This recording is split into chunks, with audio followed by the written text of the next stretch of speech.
All ready to go? Good afternoon, everybody. Right. Welcome to the Carver Earth Removal Committee meeting. Today is September the 3rd, if you can believe it, 4 o'clock. We are downstairs, obviously. For those at home, we got booted by the select board, which was having We noticed. 12:30 today. We got booted for the, they have an executive session. So thank you for reading the notices that the staff put on the doors. And I apologize for it down here. The audio is not as good as it is upstairs. And that's really the biggest reason why we've moved, is for the people at home. So, but thank you for, again, reading the signs and being here with us today. So if everybody can make sure their cell phones are silenced. As always, the board members will be recognized first, and if it's appropriate and I allow it, the audience will have no more than 2 minutes. Area 58 is recording today. Thank you very much. And anybody else recording? Carol, so it's just Area 58. Okay. All right, so we're gonna dive right into some stuff that we've missed and re-vote on some minutes so that we can get them posted. Mrs. Beetling, thank you very much for bringing that to my attention last meeting. I like pushing it.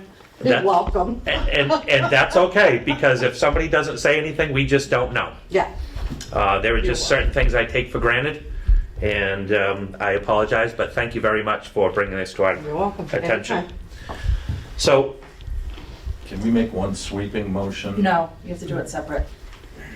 I would suggest no, you have to make separate motions. Thank you, Carol. Because I did ask that.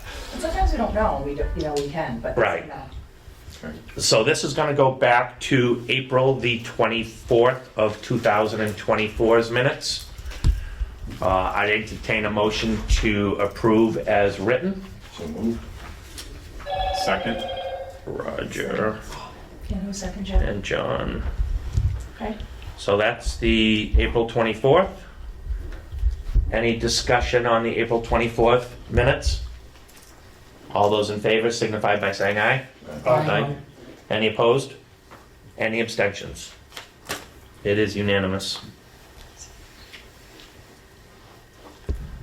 All right, so because we had voted on at last meeting, May 28th, which said in the May 28th meeting minutes that we had approved April, I would like to just revisit that and vote on May the 28th as well, now that we have voted on and approved April the 24th.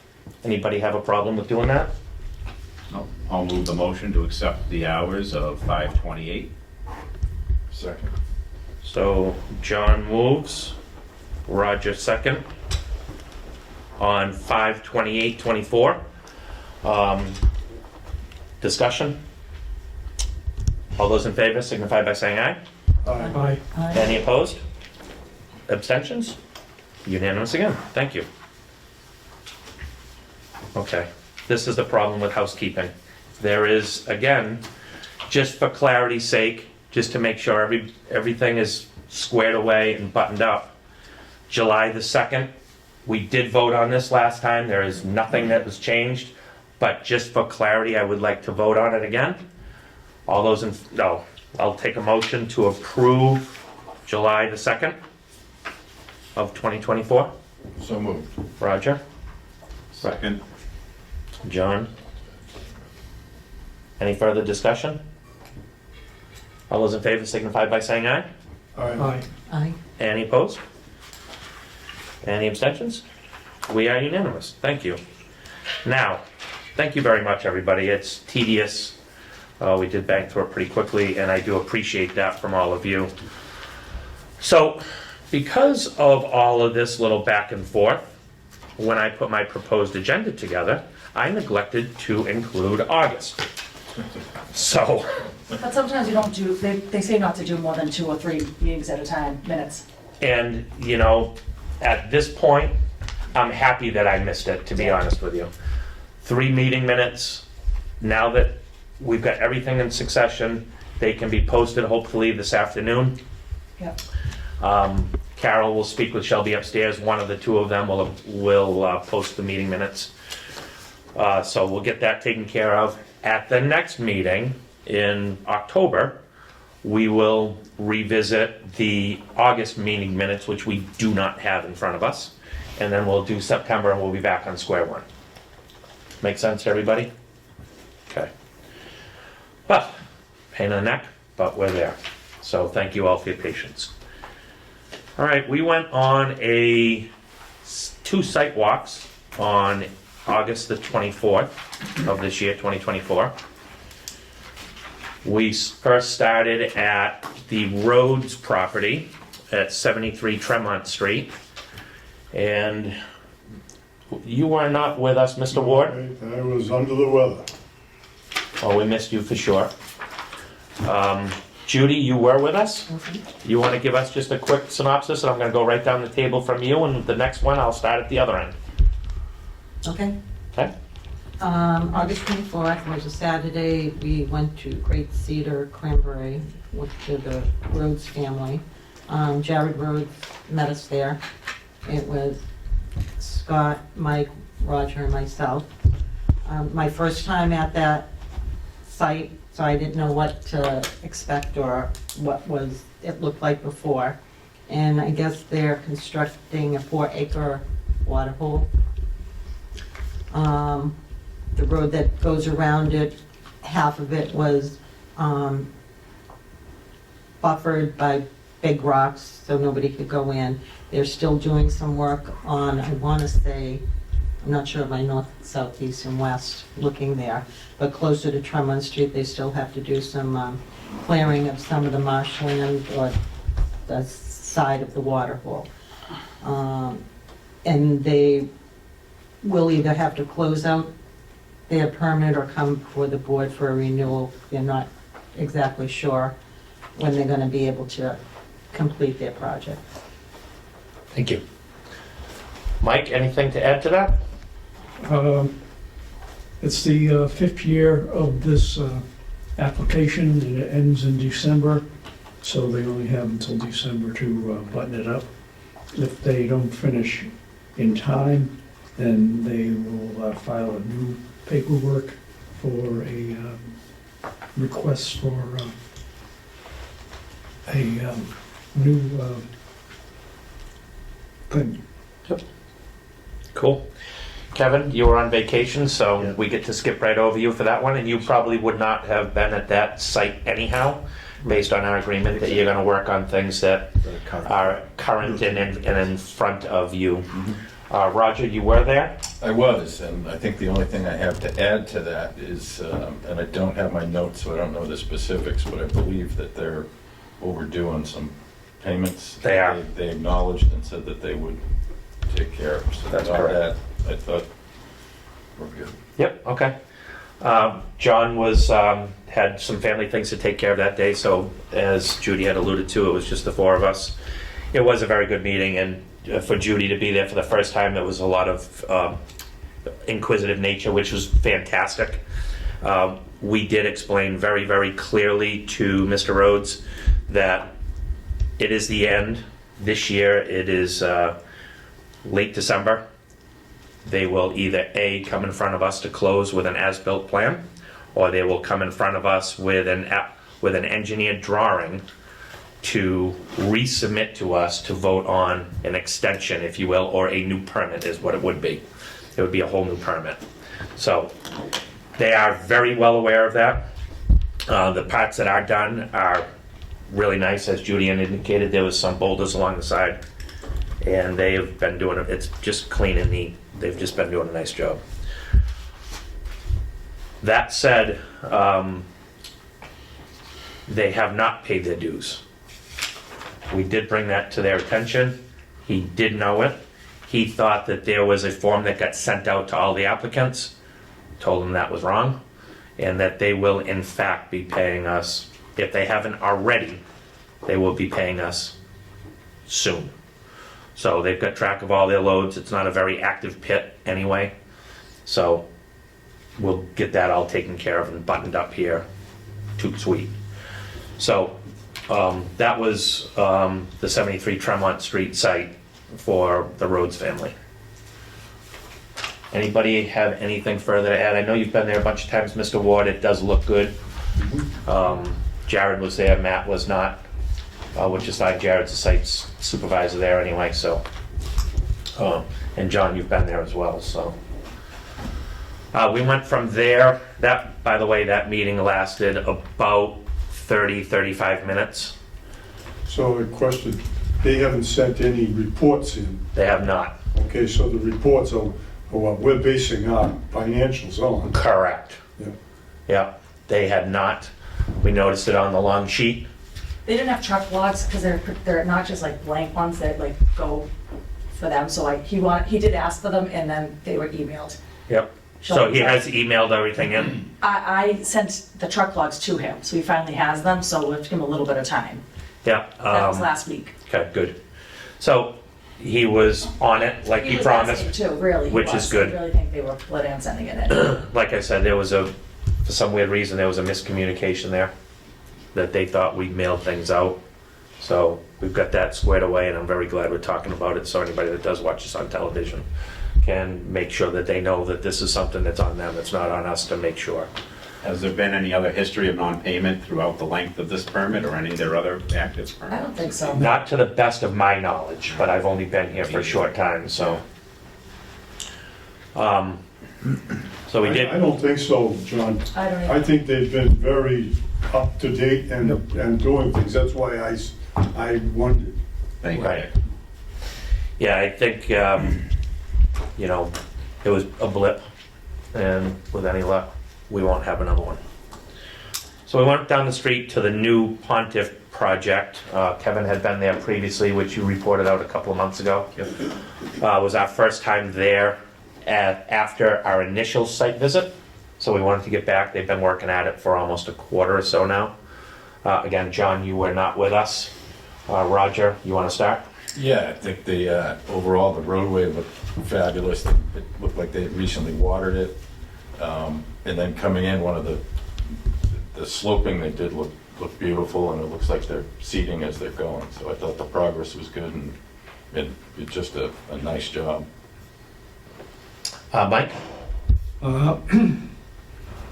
They're excavating for phase one.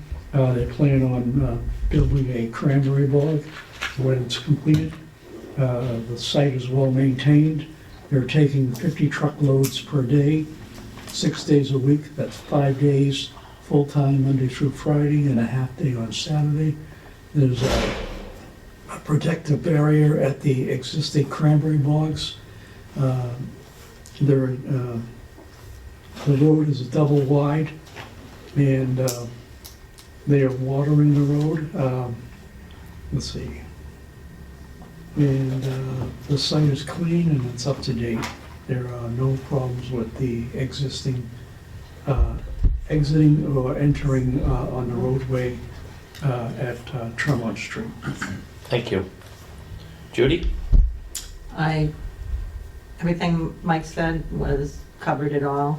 The one thing I did like, they had a sign there that MSHA was involved there, which is to do with, and I lost the words. Mine Safety and Health Administration. Right, exactly, which is nice to see. Yep, so they do operate under the MSHA rules because they are processing sand for sale on that site. If that was agricultural, they would not be under MSHA rules, or if they were not screening, it wouldn't be. So that's just kind of the way the MSHA works. But thank you for saying that, because it's important to note that there is other eyes other than us looking on it. One of the things several of the things I picked up on, to echo everybody else, the roadway was smooth, it was watered, it was clean, it was neat. They have a camera, which Mr. Nunes from the G. Lopes Corporation was there, facing right down the Hall Road. Anybody that comes in and leaves is on camera. It's for their own personal use, but they are under constant surveillance. And it goes right back to their offices. Ryko and Lopes are using this as a joint venture to make sure that they can both get the 50 loads per day. They can get the 50 loads per per day out of there. It's not, doesn't mean that they're doing 100, 50 to make sure that they've all got customer base to get that 50 loads out to stay on track. So I think this is a very, very good plan by Mr. Pontiff, to have two contractors that are working well together to get this project completed in an appropriate amount of time. They are in fact sloping, as somebody had said.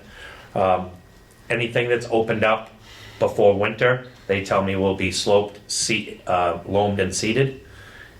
They are screening there. The other thing that nobody's mentioned yet is that they have put a scale in. So the scale is there. It is a non-manned scale, but it does take pictures and stuff like that for customer base, which I really like, because what that means is that when that scale is there, they are not overweight on our roads. When you get a scale ticket, that is the weight that you have to show the police officer when the police officer asks you for it.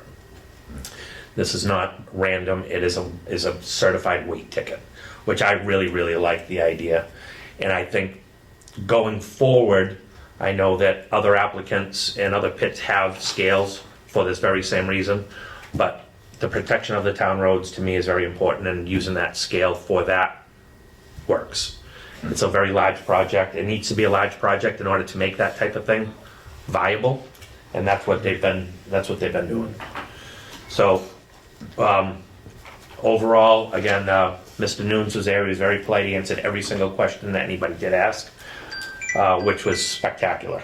So, that is progressing nicely. So, we did not talk to them about when the agent was going to pop in and expect to have a impromptu meeting, because that, I think, is better a pop in. Absolutely. And I know that that's what you had determined before.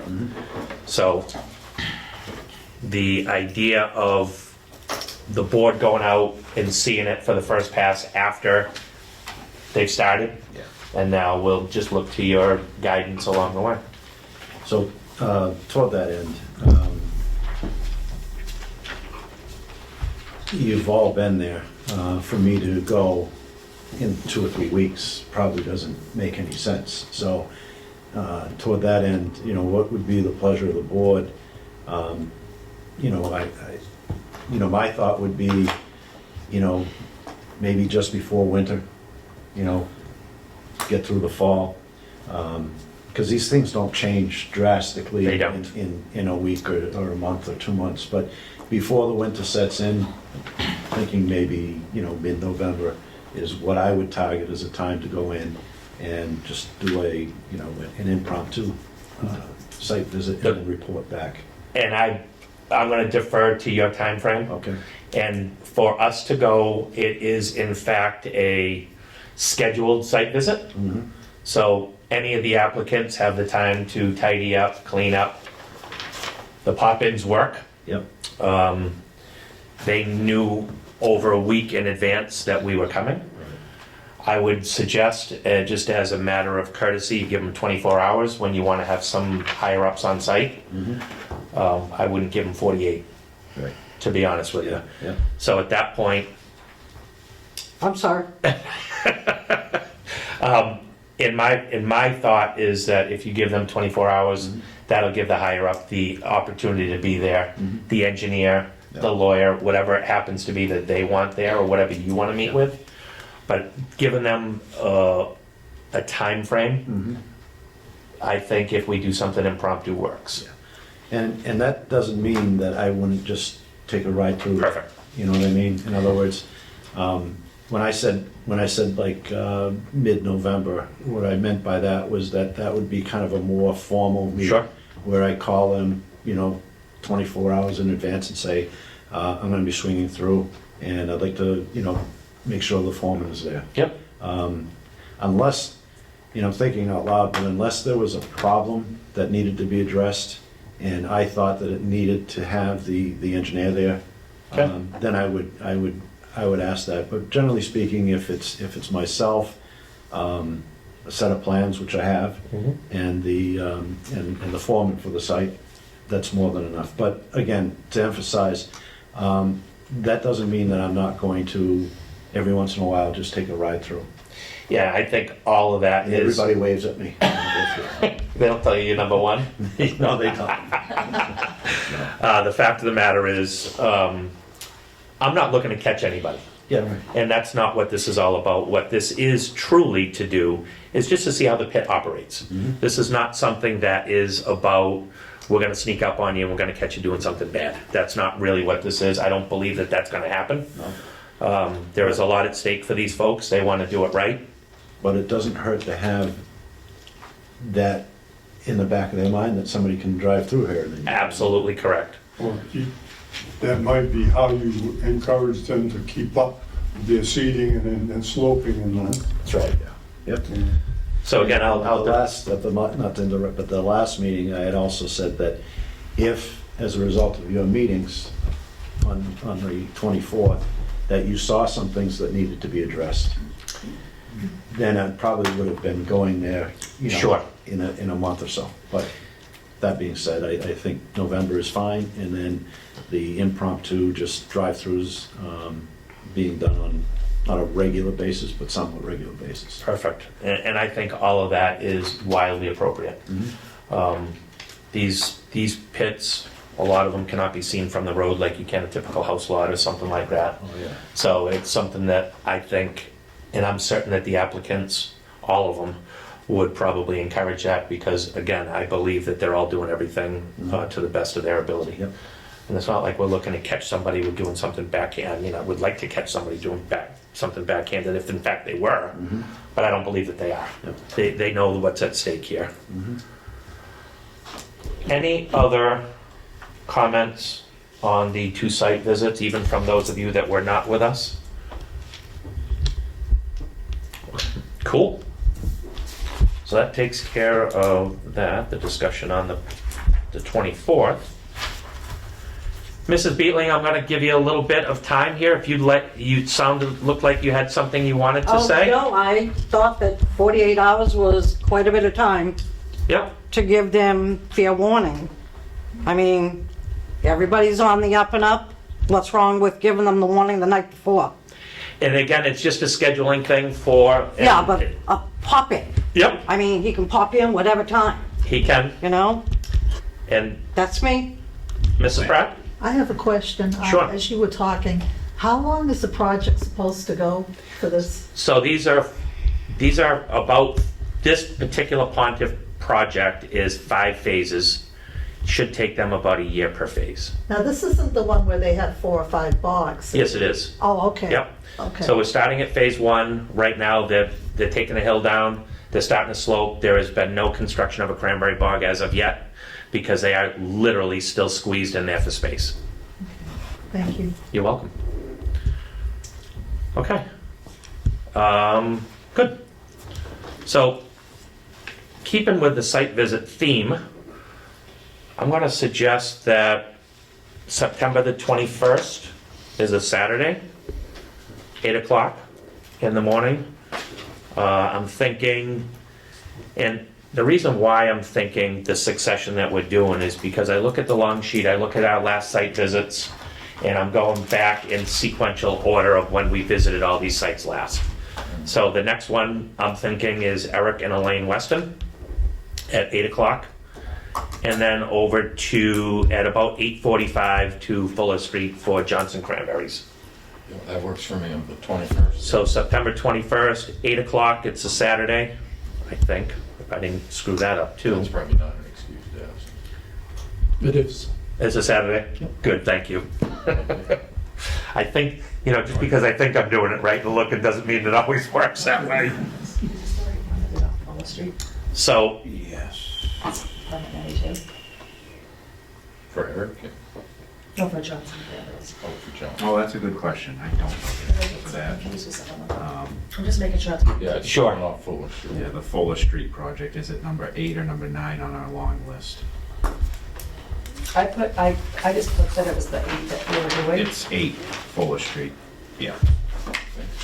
And it's really considered off Fosdeck Road, Yeah. but I put Fuller Street on it so you guys know. 'Cause Sure. Sometimes board members are confused. So that's Is that number the south side 8. of Fuller Street? it is the south side of Fuller Street. You come in off of that, The other side. that paved entrance there. So if we do the Eric and Elaine Weston, and then we do Johnson that same day, that seems to work out best to keep the regionality. Whereabouts on Big Plymouth roads, Street? yep, With, same area. It's off of, go to Route 58, take a left onto Yeah, Plymouth Street, yeah. heading towards Middleborough. Yeah. About half a mile down, it's on the left-hand side. Okay. Or you can go in through the Cape Way Rovers exit or right, entrance. okay, okay. Yeah, I know where it is. Okay. Yeah. Yep. So 8 o'clock for Eric and Elaine. And about 8:45, Carol, for Van. Yeah. That way they know we're coming. They can be there with us. Now, the last time we were out with Van, and we'll talk about this in greater detail next time, but Van's permits are old. So he's been instructed that he is in fact to start getting ready to close, well, he's been supposed to be getting ready and closing them, but we need paperwork. And I know, Roger, you sit with Van quite a bit, Yeah. and I know you've been talking to him about it, so that way there's no surprises for him when it comes that way. Yep. So that way there, if we can do those two on the 21st on Saturday, if everybody's schedule look kind of okay? Yeah, mine does. Okay, good. All right.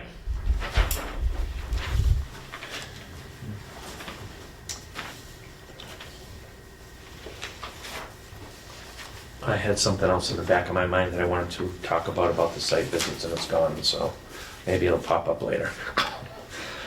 So the next meeting date is next on the agenda to talk about. Again, thank you to the audience members and to the board for seeing the signs on the doorway, because it's a pain in the butt. We got bumped for the select board. I think it's very important to have our agent here with us, especially in the upcoming meetings. We've got an application that's coming forward. So I floated it prior to, just to get a quick consensus. Instead of meeting at 4 o'clock and having to be downstairs because of executive session that may or may not happen upstairs with Area 58, my proposal to you guys on the board is 3 o'clock on October 1st, which is the first Tuesday of the month. I did talk to Kevin about it briefly, and that means that when he gets out of work for the town hall at 2 o'clock, he's only gonna hang around for an hour instead of 2. It kind of works out that way there. We can be upstairs. We'll have better AV with Area 58. We've got more space, and when we get into the next application, that's gonna become paramount, I believe. So, does anybody have a problem with the October 1st at 3 o'clock upstairs in meeting room 1? No. I think it's a good idea, because old guys like me don't like driving in the dark. And they'll say that it's okay to do at 4 o'clock, like they said it was okay, Yep. and, because they'll need to set up, but then they had like the executives. Right. Even when they approve it, of course, they can always bump us last minute. They're select board, that's how it's gonna happen, so that we won't run into that as much, I think. And that's really the hope, is that for the folks at home that do watch this, and that's why we've got Area 58 here, the audio portion down here I know is not great, and upstairs it's not been great for us either. We don't typically talk loud enough and talk into the microphone, but at least it's better upstairs. It's much easier for the guys at Area 58 to set up and tear down, should we have to go into executive session after. So I think the 3 o'clock upstairs on the 1st seems to be okay for everybody. Do you want a motion on that? I don't think we need that. Okay. Okay, good. The next thing I've got on the agenda, and I've been a little bit remiss over the last meeting or two talking about it with the group here, is that you see that there's 6 of us. We have a 7th seat that's available.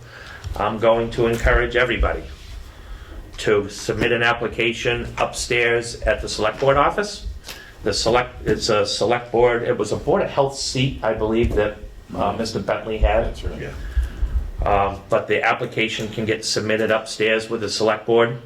Then it can get vetted, I guess is probably the best way to put it, for the selectmen and stuff like that. That's how we all get approved to this board. So I'm going to those of you in the audience and those of you at home, if you know somebody that's interested in being on the earth removal committee, we are short one person. Love to have you. What are the qualifications?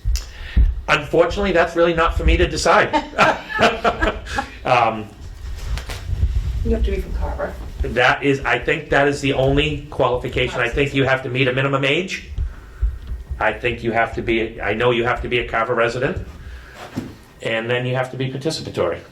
That's really what I believe is it from our end, the select board, or whatever vacancy, I think it was a Board of Health seat that Mr. Bentley did have. So it might have to be vetted through the Board of Health first, because that's the seat. Then it goes to the select board for approval. That's how I understand it to work. I'm certain I've been wrong a lot today. I'm sure I'm wrong here too, but Thank you. this way here, at least it's out there. Yeah. And if we have a seventh member, we are a board of volunteers. We are a board that has family issues. We have work issues. We have all the things. So anytime that we can always have enough board members to have a quorum is very much appreciated. So that's my public service announcement for today. Anybody have anything else on that? The couple of things that we've discussed thus far? So, Mr. Thomaso, you have been extraordinarily patient with us over the last several months, and you sent me an email asking to be put on the agenda in the appropriate amount of time in advance with what you wanted to talk about. So again, greatly, greatly appreciated. The floor is yours. All right, thank you. Thanks for letting me be on the agenda.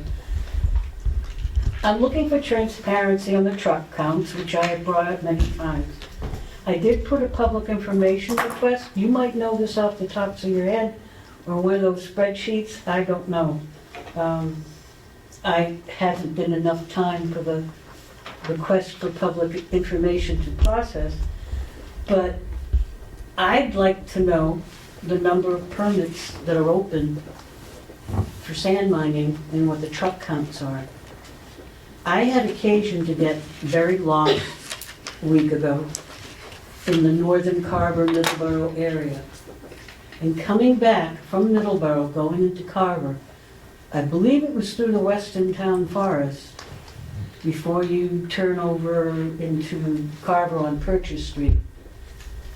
I stopped counting after 20 big trucks. I don't know if they were sand mining, I can't tell. I just counted a truck that said asphalt on it, I knew that wasn't sand mining. In your permits, you put, on the permit application, it requests the cross streets closest to the permit location. Do you have tracked where all the different trucks are going from these sites? Do they converge somewhere? So some neighborhood gets hit really hard? That's my guess. I don't know. It certainly is worth knowing, because some people I know, I don't know if they're valid or not, but some people have claimed they have videos of all of these trucks coming through. Maybe they're not all sand mining trucks. Maybe it's just too residential an area for so many trucks for different reasons coming through, and the sand mining is adding to it. I did request to talk to the police chief, and you have, it's probably about the same point. The ZBA had asked the police to monitor traffic count on some major roads. But that can't say which ones were trucks, which ones were sand mining trucks. Gave you a count and a speed. I don't know if that equipment can be used on private property. And I do want to quote the correct section of the Earth Removal Committee's bylaws, since the town redid the numeration of them. Because the last time I quoted the wrong thing from the old bylaws. Easy to do, right? I'm never saying that again after this. Section 136-7, paragraph D. does specifically state that the permit holders, and I could only see this happening with the larger permit holders, because I think it'll be costly, to pay for a service that will monitor their truck, leaving their property. It's easy enough to discount employees' traffic, but account coming out of all of the active mining sites. And the town can pick the service that does this. But the larger permit holders are, by your bylaws, to pay for it. That way, you've got an exact figure that's admissible under any circumstances to anybody and cannot be argued about. I'm looking for something that can't be argued. I know that some of those trucks on that road were over the yellow line, and there's no place for me to go. Some of the roads that these trucks are on, some of them had to be sand mining, are on very narrow roads with no buffers, no place to go. I also had occasion to drive from Kingston to Carver during that torrential rain and hailstorm that never left me the whole ride, with the thunder, with the lightning. If I was on certain roads in Carver and a sand mining truck went by, you can't see anything. It's a river of water. And until that comes off of your windshield, I have nowhere to go. I can't see anything. In that same section, it does say that the town has some authority, I believe, over, well, it brings up weather, and I'm not going to assume here. The ERC shall set hours of operation, specify special truck routes, require bonds for restoration, road repair, or other purposes, require monitoring fees, and impose safety-related conditions. Those sand mining trucks shouldn't be out on certain roads during heavy rain, is my thought. So I'm gonna stop you right here for a second, just so we can have a little bit of a conversation. Is that okay? Of course. Okay. So, first of all, the trucks that are on the road that you speak of could also be a trash truck that has the same visibility effect as a 18-wheeler hauling material. Trash trucks are gonna have, the trash trucks have that same kind of weight? They do. The big ones. They do. So it's not a weight thing, it's spray coming off the trucks. So believe me when I tell you, I understand. I get your point 100%. What really happens, I'm the trucking representative for the group. What really happens is I pay a heavy highway use tax to the state. I pay an increased registration weight to the feds and to the state. I pay increased weight and excise for my big trucks to run on the town roads in my excise tax. And all of those things in my trucks, in every truck, well, my trucks, I'll speak to them. I have a federal DOT inspection and a state inspection done annually, which is required by law. I have overweight permits on those trucks, which is required by law if I want to carry a certain weight. What that means in the law is that those particular trucks can run on any town road there is. Now, to your point directly, we do, as an earth removal committee, have the right, and it has been done before, and I'm gonna anticipate, well, you saw it, maybe you weren't at the meeting. The Makepeace. The Makepeace site, we had 80% of the truck traffic going left out of the pit to stay away from a residential area, and 20%, this was based on a resident's request, by the way, 20% went to the right. So we do have that ability to tell the truck traffic which way to go, and for the reasons of public safety. So we do that. When you heard us talk about the federal furnace project, EJ Pontiff just a while ago, somebody talked about how wide the road was. We did talk, and that's it's coming back to me now, my thought, is that I did ask the question of the site supervisor, Dan Nunes, if he's had any accidents, incidents, any reportings with traffic, and not one has been had yet. So that is important to us. And we do ask those questions, but those trucks are allowed, just like your car, just like my big trucks, to be on every town road there is. Again, we try to mitigate which of the problem areas that there are. Does anybody else on the board have any comments? Just one comment.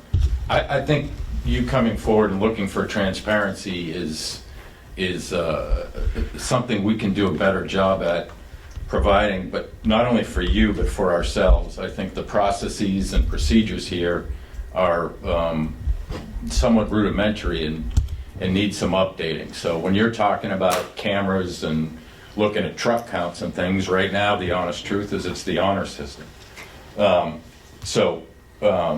The real question for us as a board is what we do develop over time as a process or procedures or what we need to do, but we're in pretty rough dirt here, not but so I think we all have similar aims here to get things understood and transparent and appreciate your input. I'm not on the board, but I know that the chair, when you write the order of conditions, it's a recommendation, but because by law, the trucks can be on any roads, you really can't like fine them, or you could, if you recommend that they go these routes, but if they don't, there's not really much like. If they don't follow our rules, we have teeth. Okay, but I just know that was told to me so that I knew. Yeah, so what can happen is, in that 80-20 rule, if 50% are going right, 50% are going left, we talk to them, they continue it, we can shut it down. We have that right. Again, back to the applicants, they understand the gravity of the situation.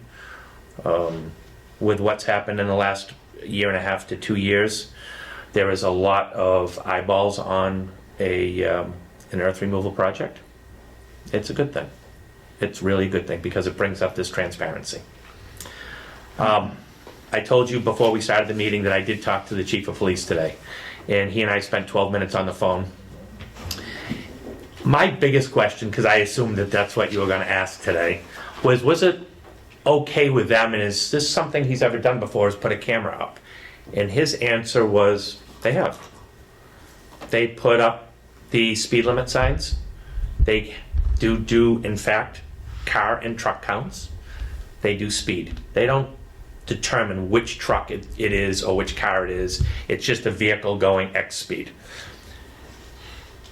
Now, he asked me a question. Where would you think you would want this? And I told him I had an idea where you would. My thought was probably that it would be around the Federal Road area where the AD Makepeace site is. I gave him that as an example. The town of Carver has for lack of my understanding, they have a little bit of a Wi-Fi system for internal town use. That is too far out. So if we were to do this in the future, we should, I think, ask the applicant to put up a camera. Pay for the service, give us the recording somehow, some way. When we do that, it is not for public consumption. What's for your committee? It is for our committee, right? So now we have to pay somebody to watch the videos, Mr. Forg, on a time frame type of scenario. This is something that I think we, the board, should start thinking about as we go forward. So it is possible, and when you brought that up the first time, I wasn't sure that it was legally acceptable. When the police chief tells me that it is, I'm good. Thank you. Because it happens. Now, there are some applicants that have, I mentioned the Pontiff site, they've got a camera. They might grant us access to that camera. I've not asked that. I've not been asked by the board to do that. It is on the only access road. They may say, listen, we'll give Kevin the Wi-Fi password or whatever it happens to be, and he can watch those. Not for public consumption. That is not what I'm looking for. I don't think that that would be appropriate. Mr. What? History, I mean, going back 20 years, there wasn't the technology that we have now available. So we used that system of truck sheets, and originally we didn't even use that. We just used an honor system that they kept track of. Then we started the truck sheets, and but I remember back about 10 years ago, one of the cranberry growers who was trying to keep track of a company that was bringing sand out of their pit, they started with the camera themselves. But I do remember wondering, how we would implement that or put that in effect or something like that, and how much expense that would add to the functioning of a cranberry grower or somebody that was trying to keep track of it. So the history of it was that the system we use now is what we used, and we tried to tweak it as we went along in terms of what you're writing on paper and who your operator who's keeping track of the loads and such. But we're at a different point now, as you're pointing out, and as our own board is realizing that it has to be more, that the use of technology is going to be available to us. The expense to me is really minuscule when you're talking about a very large permit, like we've got a couple of them that we've approved here over the last 6 or 8 months. What I think I would like to see in any future applications, that this is a technology that we put in part of the order of conditions, that we give our agent access, they give our agent access to the feed, if you will, going forward, so that he can look and say, hey, listen, these guys are supposed to do 50 loads, they're doing 50 loads, I've counted them 3 weeks in a row, they're doing 50 loads. I've got access, I just count, and it is what it is, and that way it is still a little bit of the fox watching the hen house, and I know it's gonna feel that way. The fact of the matter is, for the board's level of trust in Kevin watching that stuff, it would go a long way for us to do that too, I believe. Then we can report out to you guys that, hey, listen, Kevin doesn't want to be the only one watching it, so Scott watches it. At that point, you probably just have to trust us that it is in fact happening that way. It's a leap, but it's a lot better than what we've got today. So for that, I thank you. You're helping us get there. Welcome. I interrupted you. No. Just the thought of my head, I watched a lot of Columbos. Can't the tape be interfered with? Of course. The camera? I mean, You're you asking take the wrong out- person. This has to have a time log in the camera, Yeah, right, yeah. so you can't have chunks missing. You get the- I would assume that if somebody wants to cheat that badly all the time, that they're gonna do that, they're risking more than their earth removal permit. I thank you for seriously, it sounds like you're gonna do it. Well, I like the idea of the transparency, because it has been a lot, so it seems, in the dungeon of the town hall discussions, that these permits get taken care of and such like that. Having things be transparent to make it a little bit, might not be palatable to a local resident or a local group that doesn't want to see any earth removal going on at all, but we have a job to do here. We have a set of rules that we have to abide by, and I think we're doing as good a job as we volunteers can do. I think it's getting better, and it's through requests like this that I think we just work together and do better along the way. I took this chairman role to help the process get better, make it a little bit more palatable for the residents, make it a little bit more palatable for the applicants and the growers, such like that. I'm hoping we're doing that. So time will tell. Time will get us there. Is it too early to make for you guys to make a motion for that, for new permits? Oh, How absolutely. do you deal with It is way too early to talk about anything in a motion format. That will come with the order of conditions on the next permit. We may, when we discuss it here as a group, we can certainly reach out to a couple of the newer permits that I'm certain are using technology already to see if they will grant us access. They might say no, it's not an order of their conditions yet. They may say no. I don't think they will, but at the same time, they might. So just bear in mind, if we have a discussion that says, hey, listen, we're gonna talk about it, and we'll ask, the answer might be no, do it yourself, because it's not in the order of conditions. So, but I think going forward, that this board knows that that's what we're looking for, and that'll probably be something that somebody helps us remember if we forget.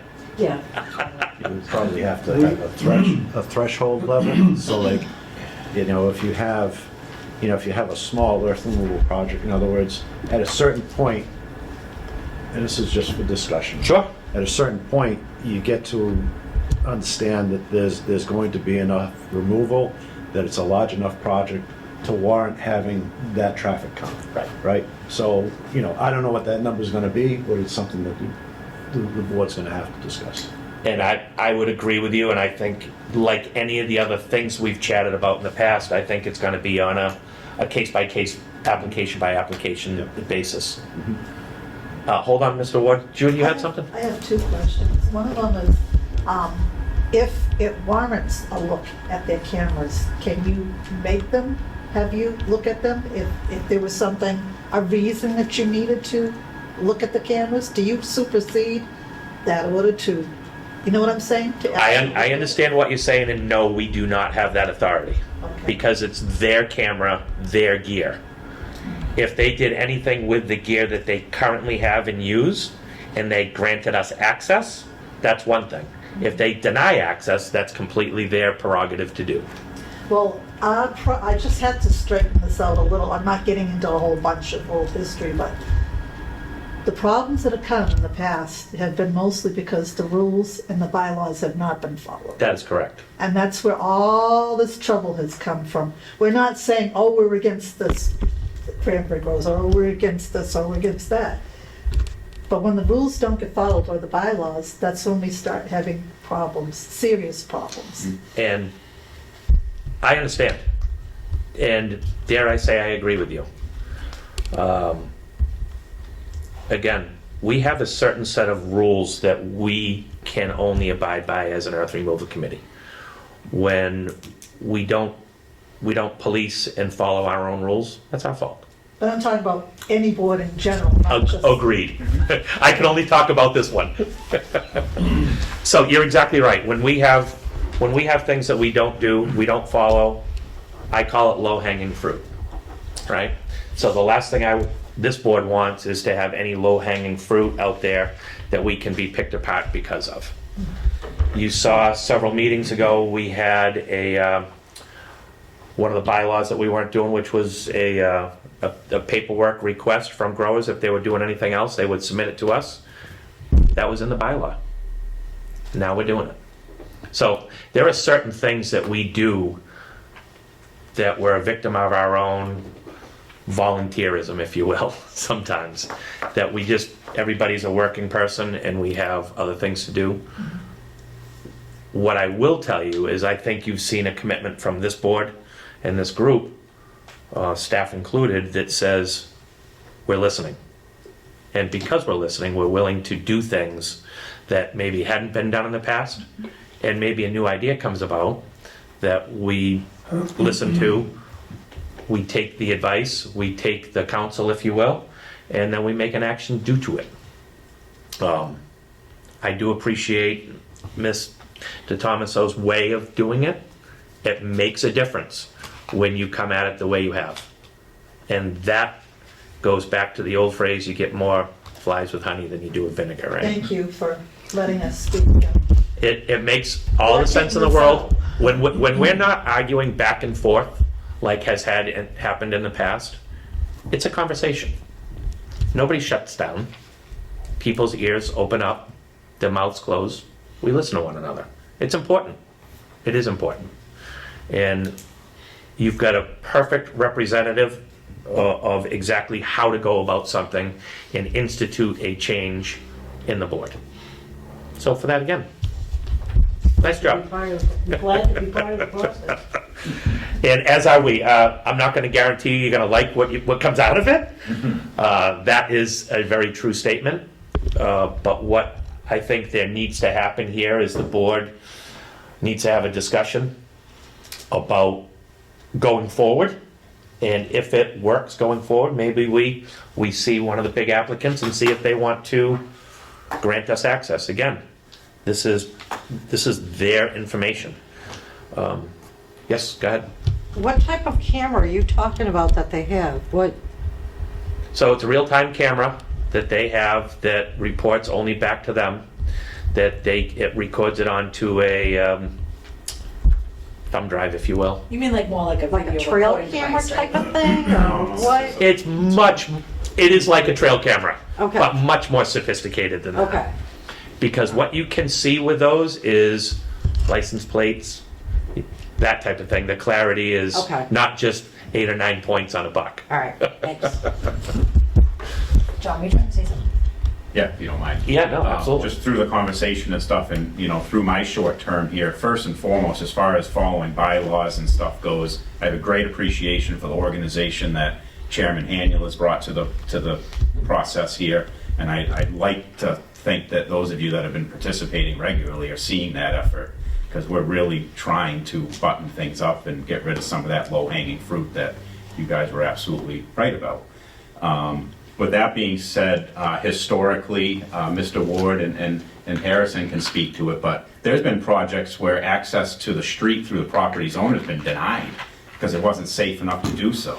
A previous project of Pontiff's trying to get out right. onto South Meadow Road through the entrance of South Meadow Village was declined, and he had to grant access and easement through a neighbor to do so. So historically, there has been a lot of thought and direction towards where trucks go, where they can't go.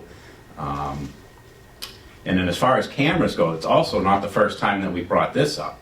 And it was town council that shot our idea down because they said, no way can you force someone to videotape on private property. So maybe the police can do it on public property. And then, the transparency, you're preaching to the choir. I'd love nothing more than to have physical evidence to show to the naysayers. And unfortunately, a privately owned camera shared amongst the property owner and the contractor is not going to be transparent enough for any naysayer in the audience. So I do believe this would have to be a third-party organized camera unit that would be deployed and managed third-hand. I mean, I don't see any other way would just get holes shot in it. From a transparency standpoint, but I love the way where the conversation's going, and we live in a day and age where you need the concrete evidence. And That's right.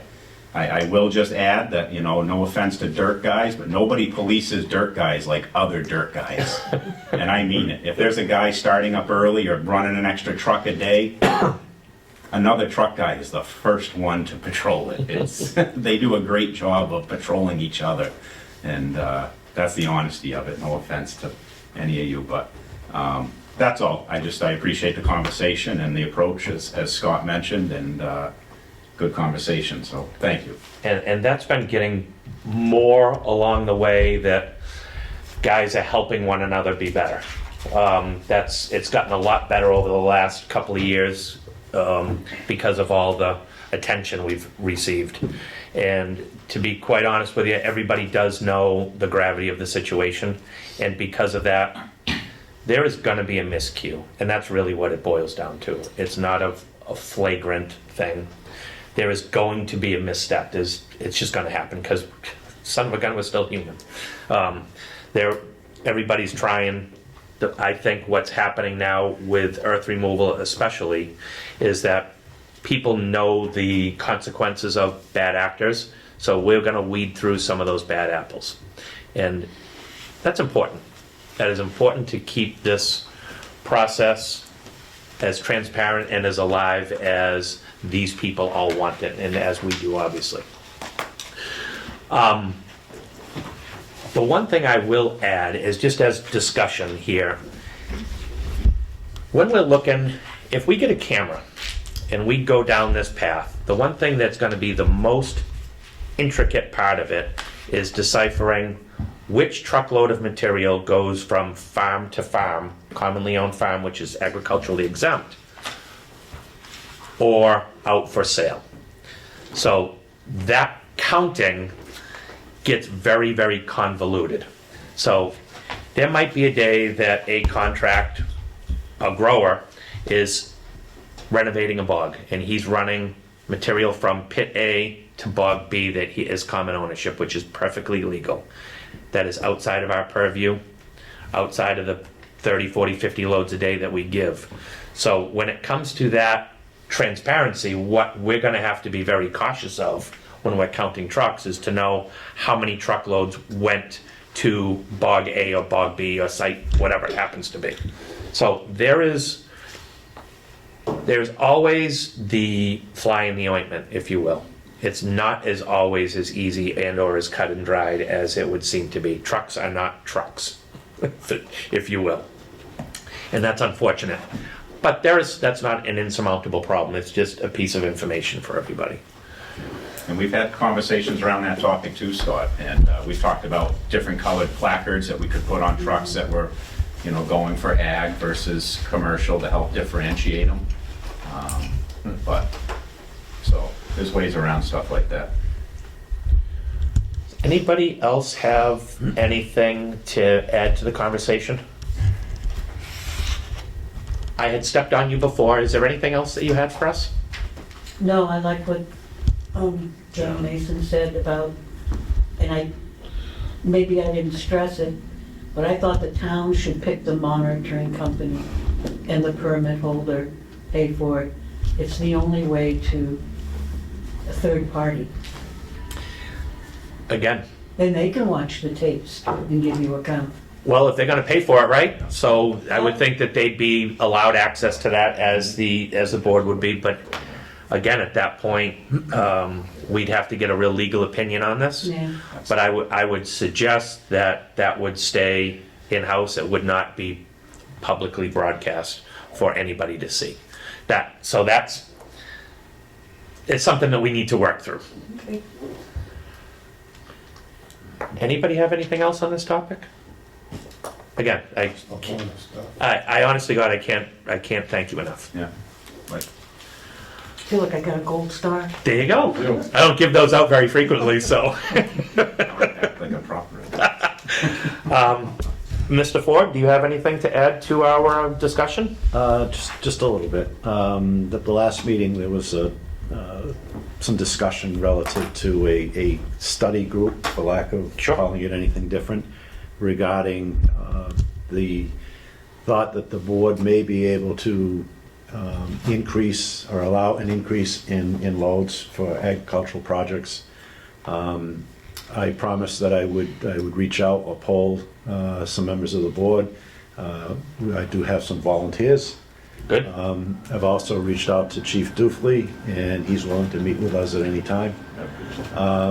One thing that I'm going to suggest is that because of what town council is saying, that I think we can accomplish the same thing if we have one member of the board, Yep. somebody from public safety, not someone, but Chief Dufley, Yep. to speak directly to potential traffic issues.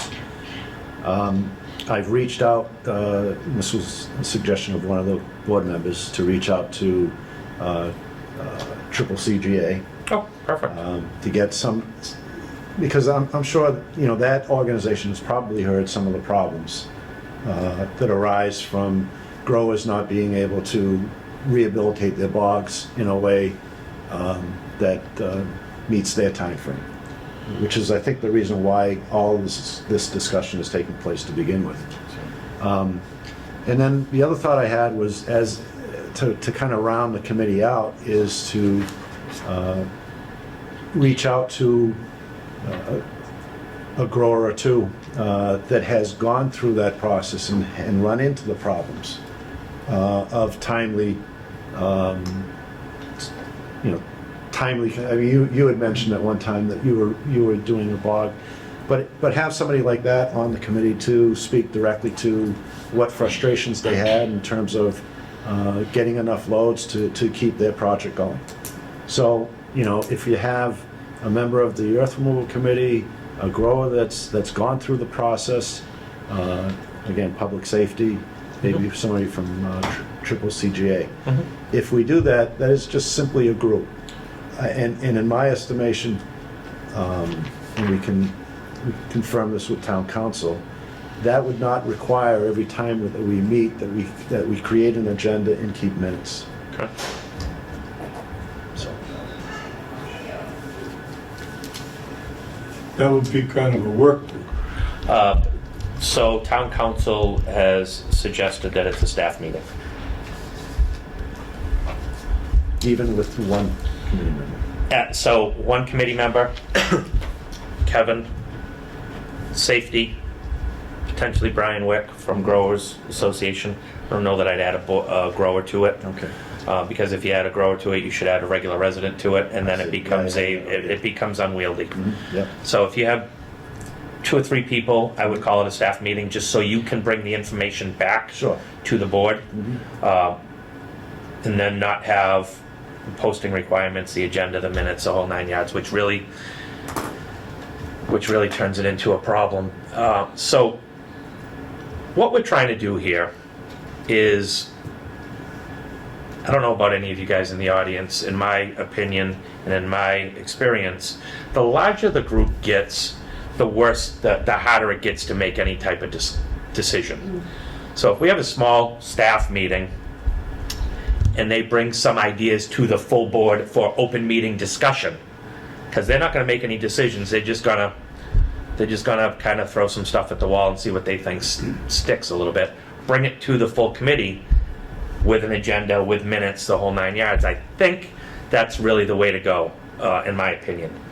The reason why is because not everybody wants to know how the sausage is made, to be honest with you. It's very, very difficult to actually get anything done. And that's really what my opinion is on this, and I think, Kevin, you might share that same opinion. Yeah. I don't think there's a whole lot of ideas that we haven't already tossed around in this regard that you won't bring back to the board and say, hey, these are the prioritized list. Public safety said this. Yeah. Growers Association had a comment or 2 on this. Sure. And then you bring it back to the full board for an actual open meeting discussion, which I think That's is the way to go, yeah. a better way to do it. No sense doing the whole thing twice. Yep. It seems to me that we're kind of forced into that, exactly what you're saying. Because as you said, you get a larger group and now you gotta go through all these procedures and everything else. And it's difficult to come up with any concrete suggestions that are gonna be policy. So, yeah. Yeah, I mean, again, we're looking for ideas from this very small staff meeting, and to have Kevin come back and report to us. And at that point, with any luck, we can have an open, frank discussion amongst the board, amongst the audience, to see how it'll really go. And the answer might be that we've spun our wheels. Right. But we were proactive in the thought process anyway, before somebody asks for it. Might be that somebody asks for 25 additional loads, and the recommendation of the board is 10. you know, there's a whole bunch of things that can happen. So I think the small staff meeting works. Yeah, it won't take more than a couple meetings, And I did, in my opinion. and I did talk to Chief Dufilly about that as well, and he was very, very encouraged by that phone call, by the way. Good. And said whatever we needed, he'd be more than happy to help with, because he is the eyes and ears of what's going on the street. His people tell him exactly what's happening. Anything else? No. Thank you. That's it. All right. This is a little bit of a tricky one for me. Yeah. I asked town council to come to help wade through this. They said it was administrative, so I didn't need any help. We received an earth removal application from the Cranberry company that I'm the general manager of. So nothing has been done. They have not put out a public notification. We have in fact received the application. We've received the packet from these people. Going forward from this point on, I will recuse myself. I will leave the room. I will probably end up posting it last on the agenda so I can leave the building, not have any airs of anything. But we did receive an application from Frudor Real Estate for a project located off of Mayflower Road in Carver. At lot parcels 122-18, 122-10, 122-2, 122-4, and 5-2. So we have received it. What will happen now is I'm going to ask Kevin to reach out to Beals and Thomas so they can put the public notification out. And then at the next meeting, which you all heard this evening, was October 1st, 3 o'clock, that they will have their say. Vice Chair Shores has been sped up on this. And again, this is where I'm a little bit I don't know what the rules are, because this is just administrative. So going forward, Roger will chair this portion of the meeting, and I will recuse myself from everything. I'm not gonna go on the site visit to it. I'm just gonna recuse myself from it. So, Roger, I'm gonna leave the group in your very, very, very capable hands. We'll find out, yeah. Mr. Ward, you had something? I sell my berries to Fruit to Door. Do I have to recuse myself? No, you don't. No, as far as a grower base, this is, the reason I'm recusing myself is I am the general manager of the farm. I have not seen, nor have I talked to the owner of the property about this. I'm trying my darndest to stay away and keep it extraordinarily clean. We So- should disclose at least. We should talk to the attorney about that. I would think that would probably be a great idea, and she will be here the next meeting for this very thing. I sell to them as well. Right, sure. To see if there is in fact a conflict. I'm hoping not, where it's a sale of fruit that has been going on for years. I don't know. They keep dropping the price, so I don't like them.